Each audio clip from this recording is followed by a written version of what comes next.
Welcome to a special edition of the Erasing Shame podcast. And it is an unusual time that we are all sharing in the world, in our human condition. And it is a global pandemic that we are all experiencing wherever you are, wherever we are. I'm in California. Actually, my guest here with me today is David Dicken. Thank you for making time to talk together with us about how to best support your friends who are going through anxiety during the coronavirus.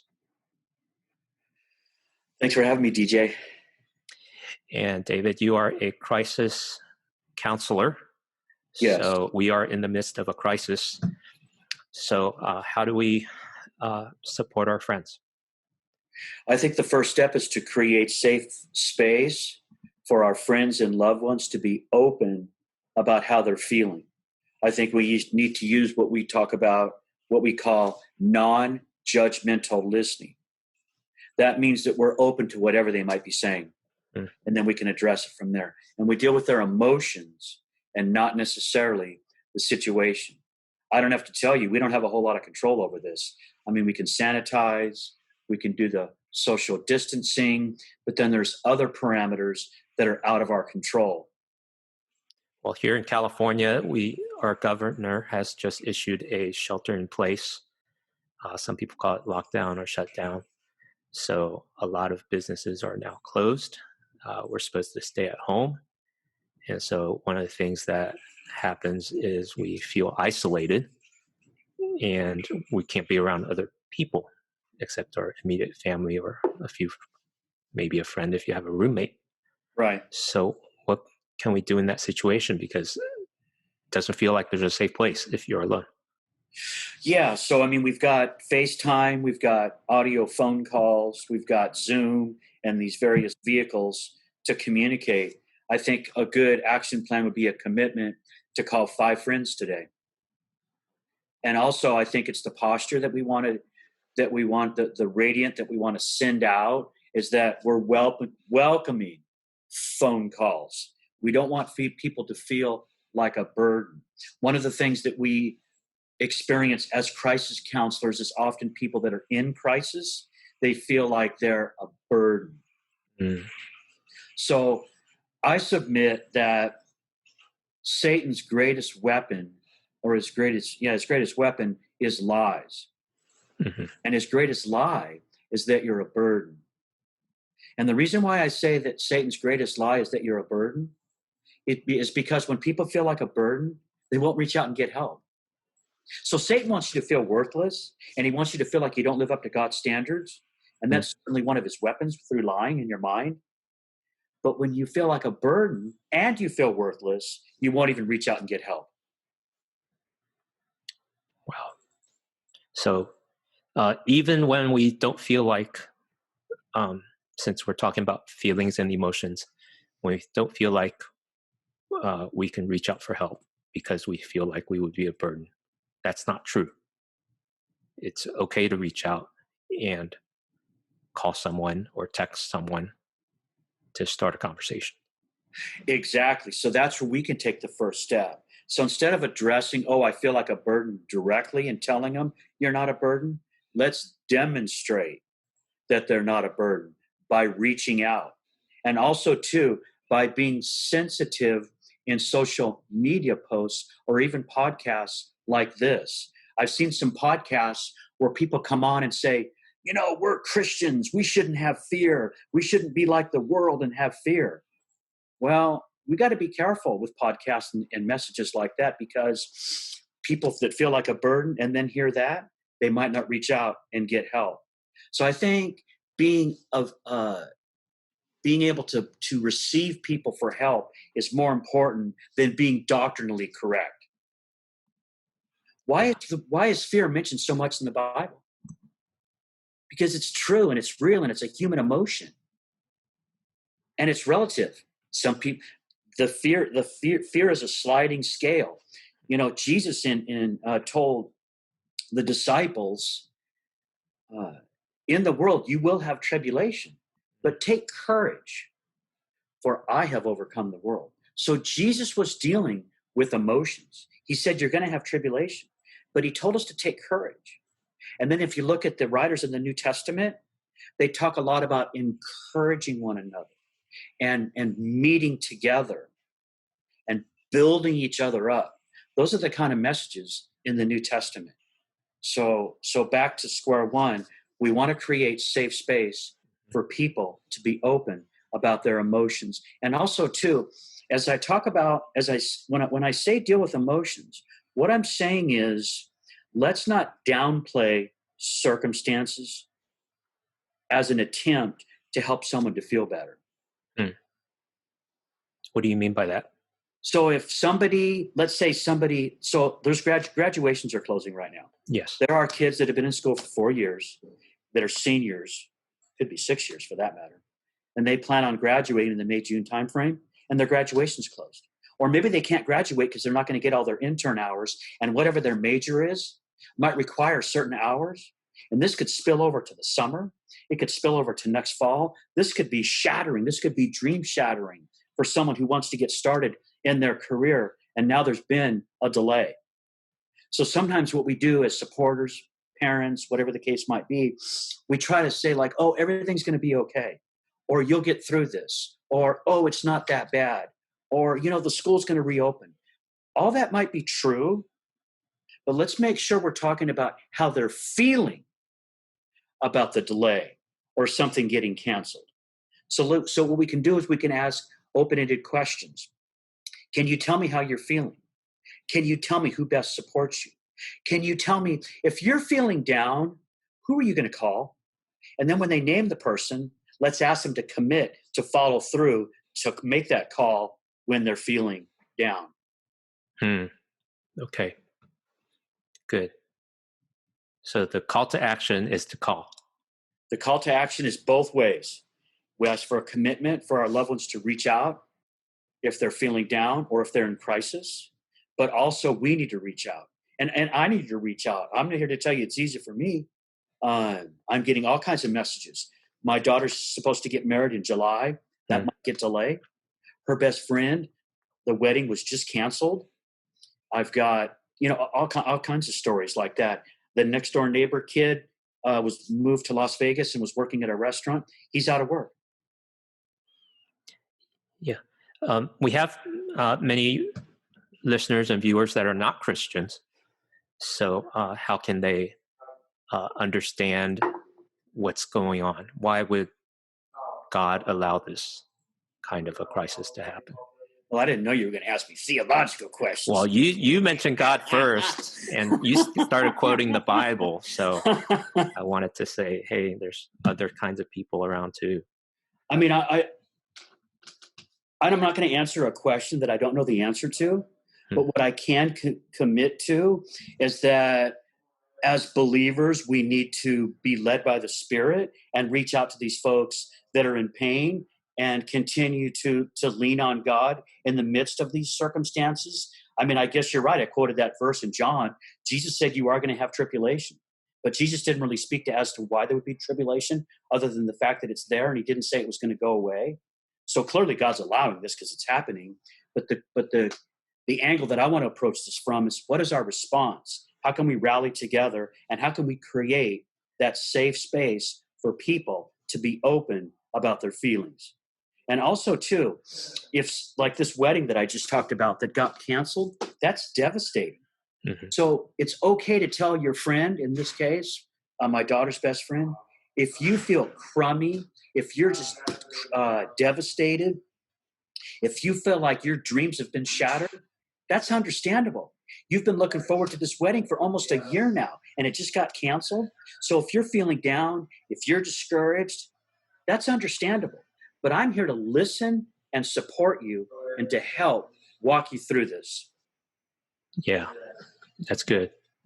Because I'm thinking of some people I know that they say they believe and have empathy, but they may not be the best at listening.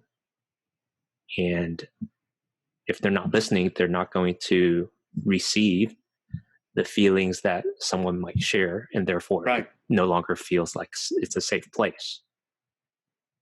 And so how for people that don't know how to do that, how do they listen well to someone expressing their feelings that are anxious and stressful and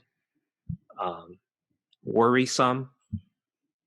What are some words that they can use to say, hey, you shouldn't feel that way. Hey, we'll get through this. Some of the things not to say and some of the things to say. So it's all about open-ended questions. How can I best support you? Can you tell me how you're feeling? Would you like to create a plan? Can you tell me what has helped you to feel better in the past? Would you like to go outside? Stuff like that. Okay. So the approach is very holistic. So you're right. I brought up God, but the approach is holistic.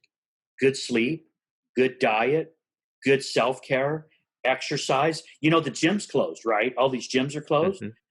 Hey, we can do push-ups, pull-ups. We can go for a walk. We can go for a jog. We just have to practice the social distancing, but we can leave our houses. So, you know, sit-ups, whatever these other exercises might be. Maybe there's some YouTube videos that have, you know, yoga or whatever these new exercises are with, you know, that creative way. Maybe set up something on like what we're doing with a friend and do exercises over the internet and challenge each other. I'll do 20 push-ups. If you could do 25 push-ups, I don't know, men are competitive. So I just threw that out there, but be creative. Yeah. In other words, let's not try to just like make it go away. My son calls this, he calls it a spiritual bypass. Like you just give somebody like a Bible verse and it's like, okay, and have a nice day. No, we got to be all in. Look, God was all in when he sent us his son. It's called the incarnation. So we need to incarnate ourselves into the lives of other people. We need to invest in other people. And we learn each person's different. Yeah. Sometimes when I'm with youth that are struggling, I'll say, tell me about your parents. Do they support you? Are they not supportive? You know, sometimes I ask the parents to leave the room so they'll be real open with me. And yeah. Yeah. Well, good. Because I also know that when people are in a panic situation, they can't think. Exactly. So neurologically, their brain actually gets hijacked. That's exactly right. The That's amygdala is reacting, and they're in panic, and they don't know what to do. So even as you invite people to be creative and to reach out, they're stuck. Someone's stuck. So one thing that can be helpful if you're supporting someone is ask them, are you feeling overwhelmed? Do you feel stuck? And if they say yes, then we could say, well, let's break this down.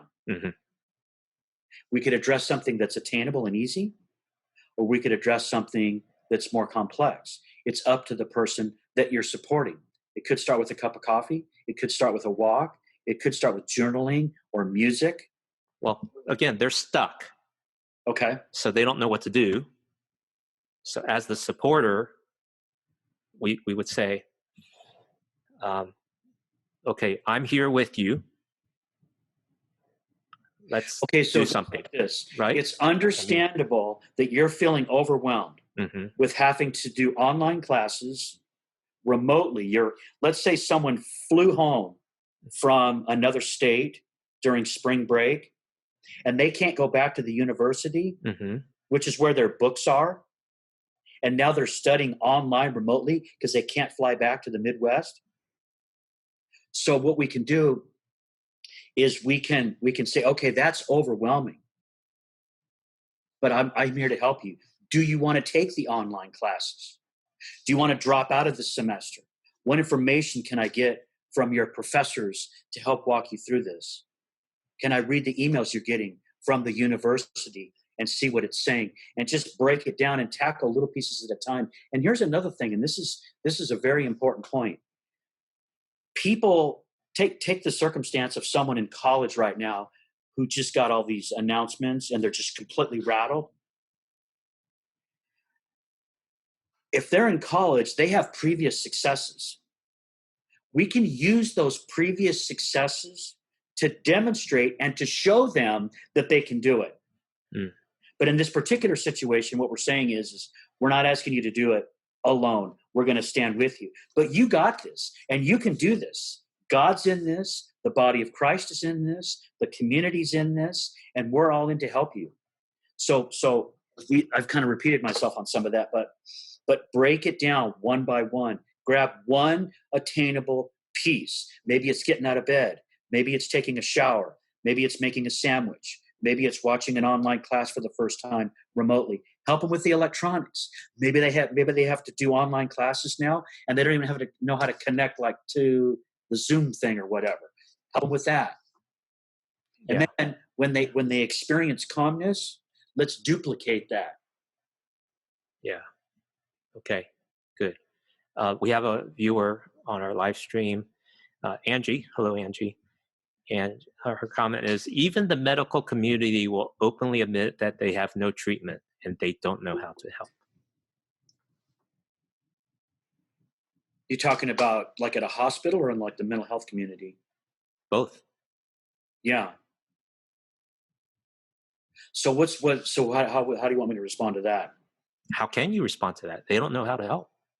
Well, I think we're giving them some tools right now to begin to listen, but also too, if we don't have the cure, I know we're trying some malaria drug or something I saw on the news. So yeah, I mean, look, we need to support the medical staff, the medical team, the medical professionals. We need to support the doctors, the nurses, and those folks, as well, both physically and in a forum like this. So yeah, they don't know. That's correct. But here's some tools that we're giving you on this podcast. Okay, very good. Well, I think we've provided a lot. Thank you, David, for sharing from your training and your life experiences, how we can support each other through this crisis.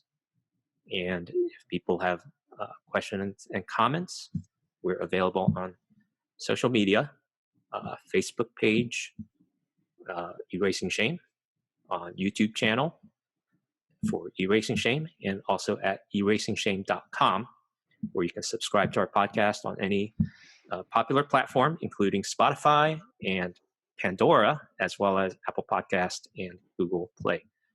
So any last word before we go? Yeah, 3 things. Number 1, if you're having anxiety or you're feeling down or overwhelmed or a burden, can you call a friend? Can you call your parents? Can you call a loved one? If you have something that's really on your mind that you want to share with me, you can find my contact information on my website, makesomeonegreattoday.com. If you're feeling suicidal, if you feel like self-harming through the anxiety, there's cutters and people that burn, send us a text and just say the word hello. And the number is 741-741. That's crisis text line. And we're 24 hours a day, 7 days a week, waiting to hear from you so we can listen and support you.